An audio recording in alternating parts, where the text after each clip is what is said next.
The roar of 1,000,000 spectators echoed through the Nexus Coliseum as the 47th Annual Galactic Combat Tournament reached its crescendo. Representatives from every known species had gathered on the neutral world of Kepler Prime to witness the galaxy's greatest warriors compete in the ultimate test of skill, strategy, and survival. Commander Sarah Chen sat in the veterans section, her cybernetic left arm gleaming under the arena's brilliant lights. The prosthetic was a reminder of the Proxima Wars, 3 years of brutal conflict that had claimed her limb but not her spirit.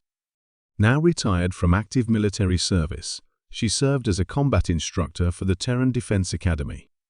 The current match featured 2 titans, Gorvak the Destroyer, a massive Chronarian berserker whose bio-enhanced muscles could shatter tank armor, and Zix the Swift, a 4-armed cetacean whose speed had never been matched in recorded galactic history. The crowd was on its feet as the 2 warriors clashed in the center of the energy-shielded arena. But Sarah's attention wasn't on the spectacle below. Her enhanced optical implants had detected something that made her veteran instincts flare with concern. In the section reserved for Alterian delegates, a young alien sat alone, hunched over what appeared to be a primitive communication device. The boy Sarah estimated his age as equivalent to perhaps 12 human years, had the characteristic blue-scaled skin and elongated cranium of his species. But something was wrong with his posture, the way he held himself apart from the other Alterians. Sarah's tactical analysis kicked in automatically. The Alterians were a proud warrior culture, similar to ancient human Vikings. For one of their youth to be sitting alone during such a prestigious event suggested either disgrace or disability. The way he struggled with his communication device confirmed her suspicions. During the brief intermission between matches, Sarah made her decision. She rose from her seat and began making her way through the crowded corridors toward the Alterian section. Her military clearance still carried weight. Security barriers parted as she approached. The young Alterian looked up as a shadow fell across him. His large amber eyes widened with surprise and what appeared to be fear. Sarah could see now that his left arm was malformed shorter than the right, with fingers that didn't quite align properly. In a culture that prized physical perfection and martial prowess, such a disability would be seen as a profound burden. "Mind if I sit?" Sarah asked, gesturing to the empty space beside him. The boy's gills fluttered nervously, an Alterian sign of distress. He spoke in halting Standard Galactic, his translator struggling with the words. You are human warrior, yes?" "I am. I am not worthy of warrior's attention." Sarah settled beside him, deliberately positioning her cybernetic arm where he could see it clearly. "I'm Sarah." "What's your name?" "Kethvar," the boy replied, his eyes fixed on her prosthetic. You lost arm in battle?" "Lost it fighting alongside some Alterian soldiers, actually," Sarah said matter-of-factly. "Proxima system 3 years ago. Your people saved my life that day." Kethvar's eyes widened. My father spoke of Proxima. He said humans fought with honor." "Your father?" The boy's scales darkened an emotional response Sarah recognized as grief. "Commander Thexvar of the 7th Fleet. He fell at Proxima defending the evacuation ships." Sarah's enhanced memory banks immediately accessed the battle records. Commander Thexvar, she remembered him. A brilliant tactician who had sacrificed his flagship to buy time for civilian evacuations. His death had saved thousands. "Your father was a hero," Sarah said quietly. "I was there when he made his last stand."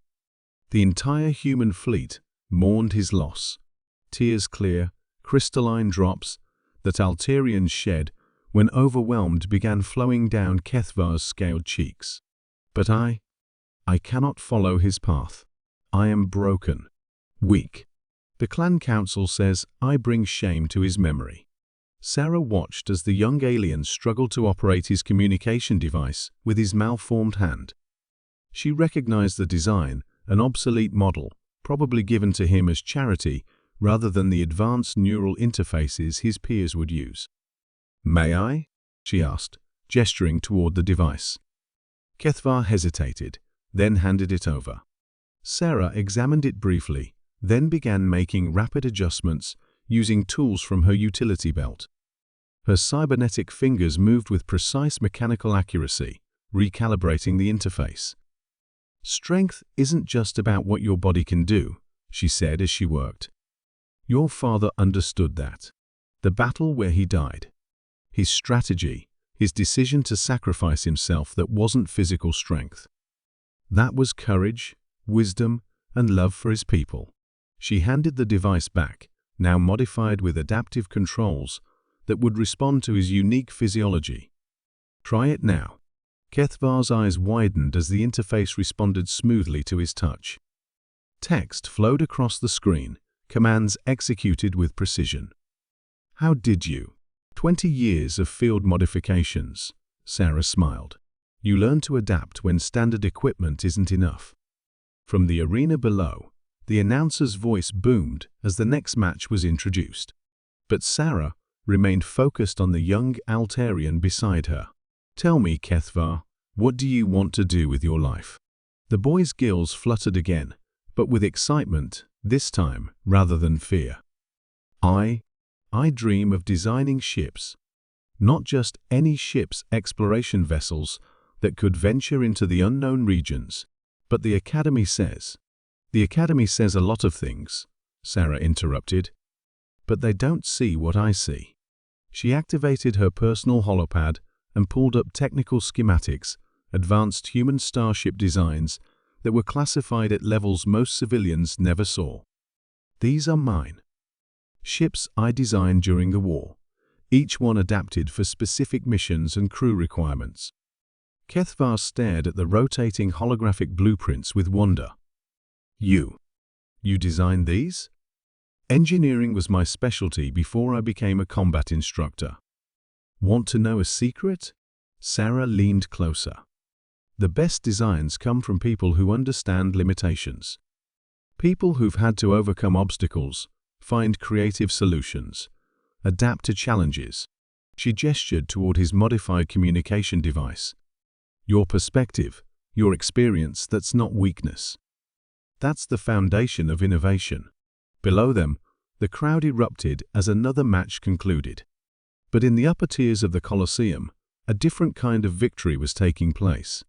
Sarah transmitted her personal contact information to Kethvar's device. "The Terran Engineering Corps has an exchange program with Altarian Academy," she said. "I can make some calls. Are you interested?"